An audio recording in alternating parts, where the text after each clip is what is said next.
மொதல் ஒரு 100 பேரை தாய்லாந்து கூட்டு போயிட்டு இறக்கி விட்டான். அந்த 100 பேர் கன்னியாகுமரி டிஸ்ட்ரிக்ட் பூரா எல்லாத்தையும் பணத்தை பிடுங்கி இல்லை அது கோடி கோடியாக வந்துட்டு அதுக்கப்புறம் கம்பெனி ஆரம்பிச்சிருப்போம்ல அவன் மட்டும்தான் தாய்லாந்து போனான்.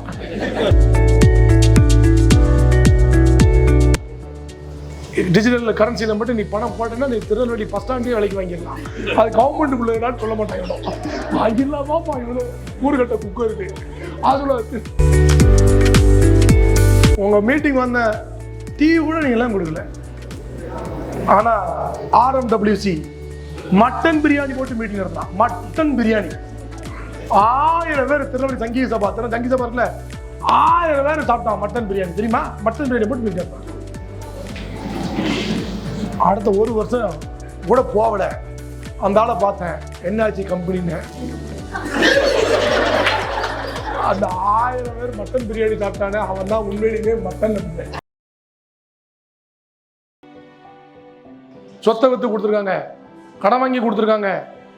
ரெண்டுக்கும் வழி இல்லை. தர்மத்துக்கு கட்டுப்பட்டவன் சத்தியத்துக்கு கட்டுப்பட்டவன் தூக்கில் தொங்கியிருக்கான் நம்ம ஊரில். எத்தனை பேர் தெரியுமா? ஏன்னா அவனுக்கு தர்மம், அவனுக்கு மனசாட்சி உறுத்துது. நம்மளை ஏமாத்த வச்சுட்டானுங்களே, நம்மளும் ஏமாறது காரணமா ஆயிட்டோமே, சிக்கிட்டோமே. அவனுக்கு மனசாட்சி கேட்க மாட்டேங்குது. பவுல்ராஜுக்கு என்னப்பா தெரியும்? அவர் பழைய ஆளுப்பா. இது புது ஸ்கீமு, லேட்டஸ்ட் ஸ்கீமுமா. இந்த ஸ்கீம் புதுசு, மார்க்கெட்டுக்கே புதுசு. நேற்றுக்கு தான் கம்பெனி இறங்கியிருக்கு. MDயே இங்கே தான் உட்காந்துருக்காரு. MD எங்க இருக்கு? இந்த உட்காந்துருக்காரு பாரு MD.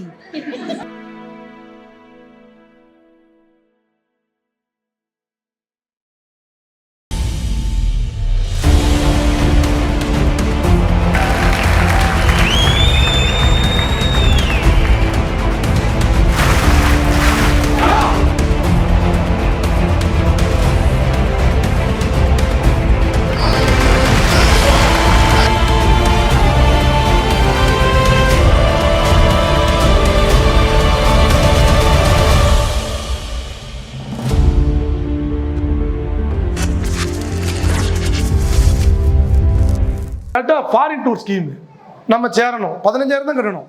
2 பேரும் நம்ம சேர்த்து விட்டோம், நம்ம தாய்லாந்து போயிடலாம். நல்லா இருக்கா? நல்லா இல்லையா? நம்ம 15,000 தான் கட்டுறோம். 2 பேரும் 15,000 கட்டுறோம், நம்ம தாய்லாந்து. நல்லா இருக்கா? நல்லா இல்லையா? நல்லா இருக்கா? தாய்லாந்து போனாங்க. மொதல் ஒரு குரூப் போயிட்டு வந்தது. அதுக்கப்புறமும் தாய்லாந்து போனாங்க. அப்புறம் போனவங்க வரல.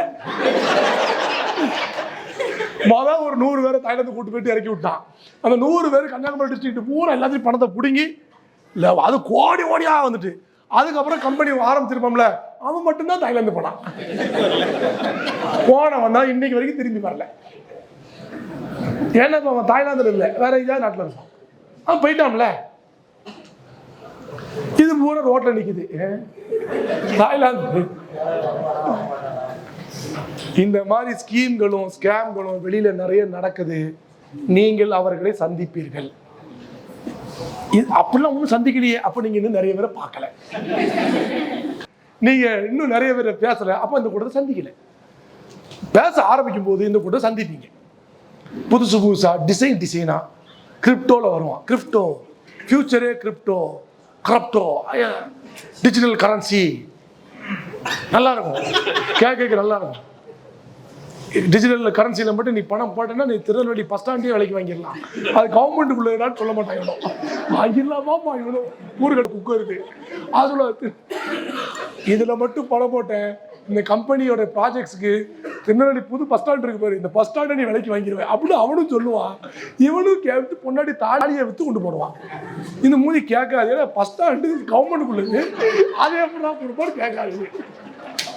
இது கொண்டு போடும். இந்த மாதிரி ஆளெல்லாம் வச்சுதான் அவன் பாத்தியம் பண்ணான். இது கேட்கணும்ல, அறியணும்ல. பஸ் ஸ்டாண்டு கவர்மெண்ட் ப்ராஜெக்டா எப்படா கொடுப்பான்? ஐயோ ஐயோ ஏன் நடந்துகிட்டு இருக்குங்க. நான் சொல்லுறது காமெடிக்காக சொல்லுறேன். எய்த்தாப்ல பால்மிரா ஹோட்டல்ல மீட்டிங்கா போட்டு தள்ளுறானுங்க. பூரா கிரிப்டோ ஏமாத்தினாலே ப்ராஜெக்ட்டுங்க ஊரே. ஒருத்தர் சொன்னா இந்த ஊரை விலைக்கு வாங்கிடலாம், அந்த ஊரையே வாங்கிடலான்னு. அவன் ராத்திரி பூரா அவனுக்கு தூக்கம் இல்லை. ஊரையே வாங்கிடலாமா, ஊரையே வாங்கி அவன் போட்டு அடுத்த நாள் பண்ணுவான். ஊரை வாங்கிடலான்னு அவனுக்கு எப்படி தூங்க முடியும்? புரியுதுங்களாங்க? எப்படி தருவேன், யார் தருவா, என்ன ரெகுலேஷன்ஸ் இருக்கு, என்ன ஆக்ட் இருக்கு, யார் இவங்க, எங்க இருந்து வந்தாங்க, எதுவும் கேட்கறது இல்லை. நம்ம மீட்டிங் நடத்துறோம், ஒரு டீ கொடுக்குமா? கொடுக்க மாட்டேன். என்னத்துக்கு கொடுக்கணும்? நான் ஒரு 10 வருஷத்துக்கு 12 வருஷத்துக்கு முன்னாடி நான் மீட்டிங் ஆரம்பிக்கும் போது அதே மீட்டிங் நான் ஒருத்தர் கூப்பிடு, ரியல் எஸ்டேட்டில் உள்ள புரோக்கர் அவரை கூப்பிட்றேன். மீட்டிங் வந்தார், உட்கார்ந்தார். மீட்டிங் முடிஞ்சது போயிட்டார். 2 நாள் கழித்து அவர் சந்திக்கும் போது என்ன சார்னு கேட்கேன். உங்கள் மீட்டிங் வந்தேன், ஒரு டீ கூட கொடுக்கல, நீங்கள் என்னதான் வியாபாரம் பண்ண? டீ கொடுக்கறத பற்றியெல்லாம் ஏன் பேசுறீங்க? வியாபாரம் வாய்ப்பை நாங்கள் கொடுக்குறோம், அதை தான் பார்க்கணும். டீ வேணால் நான் உங்களுக்கு தனியாக வாங்கி கொடுக்க போகிறேன், நம்ம அது குடிக்க போகிறோம், அது மேட்ரு இல்லை. வியாபாரத்தை பற்றி எப்படி யோசிச்சிங்கன்னு பார்த்துக்கலான்னு போயிட்டார். அதே ஆள் வைர மாளிகை ஹோட்டலில் நான் மீட் பண்ணுறேன், நான் ஃபேமிலியோட சாப்பிட்டுட்டு இருக்கேன், பார்த்துட்டு அவரை. இப்போ என்ன சாருங்க? அவர் சொல்லுவார், உங்கள் மீட்டிங் வந்த டீ கூட நீங்களாம் கொடுக்கல, ஆனால் RMWC மட்டன் பிரியாணி போட்டு மீட்டிங் நடத்தினான். மட்டன் பிரியாணி 1000 பேர், திருநெல்வேலி சங்கீத சபா இருக்குல்ல, 1000 பேர் சாப்பிட்டான் மட்டன் பிரியாணி. தெரியுமா? மட்டன் பிரியாணி போட்டு மீட்டிங் நடத்தினான். அடுத்த 1 வருஷம் கூட போகல. அந்த ஆளை பார்த்தேன், என்னாச்சு கம்பெனின்னு. அந்த 1000 பேர் மட்டன் பிரியாணி சாப்பிட்டானே, அவன் தான் உண்மையிலுமே மட்டன். மட்டன் பிரியாணி சாப்பிட்டவன் பூரா மட்டன், அவன் தானே மட்டன். இது பிரியாணிக்கு ஆசைப்பட்டா போய் பேரை கெடுக்கணும், பிரியாணிக்கு ஆசைப்பட்டா போய் 10,000 கொடுக்கணும். 250 ரூபா கொடுத்தா மட்டன் பிரியாணி அழகா கொடுக்குறான். இது கூறு கட்ட குக்கரு மட்டன் பிரியாணிக்கு வீங்கி போய் அங்க 10,000 கொடுத்துருக்கு. தலை எடுத்து 250 ரூபா கொடுறா, ராஜா மாதிரி மட்டன் பிரியாணி கூட கையில் வைக்க. என்னத்த சொல்லுங்க, என்னத்தங்க சொல்லுங்க? தெளிவு இல்லைங்க, தெளிவே இல்லை. மட்டன் பிரியாணி அவன் தெளிவா இருக்கான். அவன் என்ன தெளிவா இருக்கான் பாருங்க. முதல் மீட்டிங் மட்டும்தான் நம்ம மட்டன் பிரியாணி போடணும், அப்புறம் வர்றவன் பூரா மட்டன், அதை வச்சு அடுத்தடுத்த பிரியாணி போட்டுக்கிட்டே இருக்கலாம். எவ்வளவுக்கு அவ்வளவு பிரியாணி போடுறோமோ அவ்வளவுக்கு அவ்வளவு பெட்டி நிறையும். குறிப்பிட்ட ஸ்டேஜ் பிரியாணி போடுறோம், அப்புறம் கிளம்புறோம். அப்படி அவன் தெளிவா இருக்கான். அவன் எல்லாம் தெளிவா பிளான் பண்ணி வச்சுட்டு அவன் தொடங்கவே செய்யறான். இந்த வலையில தெரியாம இதெல்லாம் போய் சிக்கிறது மட்டும் இல்லாம சொந்தக்கார ஃப்ரெண்ட்ஸ் எல்லாம் சேர்த்து விட்டுது.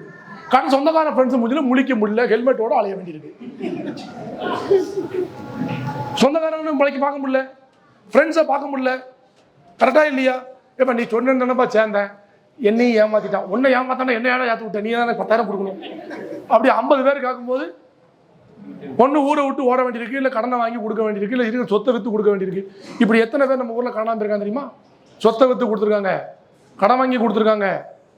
ரெண்டுக்கும் வழி இல்லை. தர்மத்துக்கு கட்டுப்பட்டவன், சத்தியத்துக்கு கட்டுப்பட்டவன் தூக்கில் தொங்கியிருக்கான் நம்ம ஊரில். எத்தனை பேர் தெரியுமா? ஏன்னா அவனுக்கு தர்மம், அவனுக்கு மனசாட்சி உறுத்துது. நம்மளை ஏமாத்த வச்சுட்டானுங்களே, நம்மளும் ஏமாறது காரணமாக ஆயிட்டோமே, சிக்கிட்டோமே. அவனுக்கு மனசாட்சி கேட்க மாட்டேங்கி தூக்கில் தொங்கிட்டான். எத்தனை பேர் தொங்கியிருக்கான் தெரியுமா? ஒவ்வொரு ஊர்லேயும். விவரமா இருங்க. உழைக்காம காசு கிடைக்கும் சொன்னா ஃப்ராடு. உடனே பணக்காரன் ஆகலாம், பெரிய ஃப்ராடு. நீ ஒண்ணுமே செய்யாம பணம் வரும், அதை விட உலக மகா ஃப்ராடு ஒண்ணு இருக்க முடியாது. போவாதீங்க, அவ்வளவுதான். கிளியருங்களா? என்னால இதுக்கு மேல இதை விளக்கம் போ. இவ்வளவு பேசுனதுக்கு அப்புறமும் யாராவது சேராம இருப்பான்னு நினைக்கீங்களா? அதுக்கு 4 பேர் இருப்பாங்க. அவங்க நாளைக்கு ஒரு 10 நாளோ 20 நாளோ நான் மறந்துடும், நான் பேசுறது மறந்துடும். அவன் ஒரு சொல்லுவான், பவுல்ராஜுக்கு என்னப்பா தெரியும், அவர் பழைய ஆளுப்பா, இது புது ஸ்கீமு, லேட்டஸ்ட் ஸ்கீமுமா. இந்த ஸ்கீம் புதுசு, மார்க்கெட்டுக்கே புதுசு. நேற்றுக்கு தான் கம்பெனி இறங்கியிருக்கு. எம்டியே இங்கே தான் உட்காந்துருக்காரு. எம்டி எங்க இருக்கு? இந்த உட்காந்துருக்காரு பாரு எம்டி. உடனே ஆமான்ட்டு அது சேரும், கடைசி ஓடும். இப்படிதான் நடக்குது. கிளியருங்களாங்க?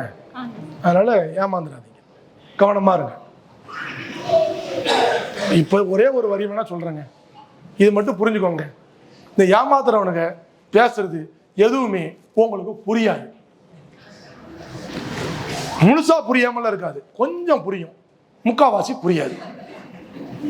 ஒண்ணுமே புரியாட்டா உங்கள்ட்ட இருந்து காசை கொடுக்க முடியாது. அப்ப கொஞ்சம் புரியும், முக்காவாசி புரியாது. இது கிளியரா? முழுசா புரிஞ்சுட்டா நீங்க காசு கொடுக்க மாட்டீங்க. அப்போ உங்களுக்கு புரிய வைக்கணும், எப்படி இருக்கணும்? கொஞ்சம் புரிஞ்சிருக்கணும், இவ்வளவு புரிஞ்சிருக்க கூடாது. அதான் கரெக்டான ரியல் ட்ராப். அதான் ட்ராப்னா புரியுதா? ட்ராப்னா தமிழ் என்ன? ட்ராப், பொறி. உண்மையான பொறி வச்சு பிடிக்கிறது என்னது? கொஞ்சம் புரிஞ்சிருக்கணும், நிறைய புரிஞ்சிருக்க கூடாது. அப்பதான் நீங்க ராத்திரி தூக்கத்தை தொலைப்பிய, அப்பதான் காசு எடுத்து வைப்பீங்க. முழுசா புரிஞ்சுட்டு காசு எடுத்து வைக்க மாட்டீங்க, ஒண்ணுமே புரியல, அப்பவும் எடுக்க மாட்டீங்க.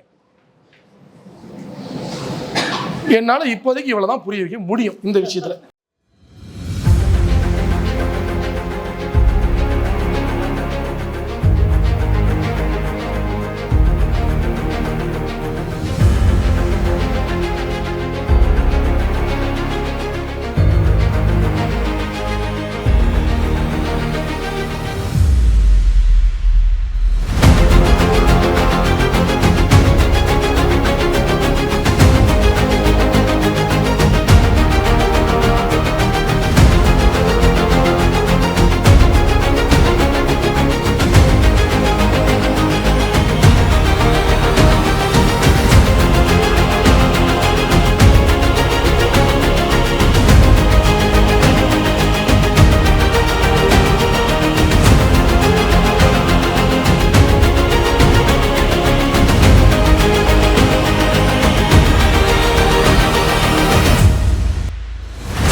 உங்கள் அன்பிற்கினிய டிவிஎஸ் பவுல்ராஜ்.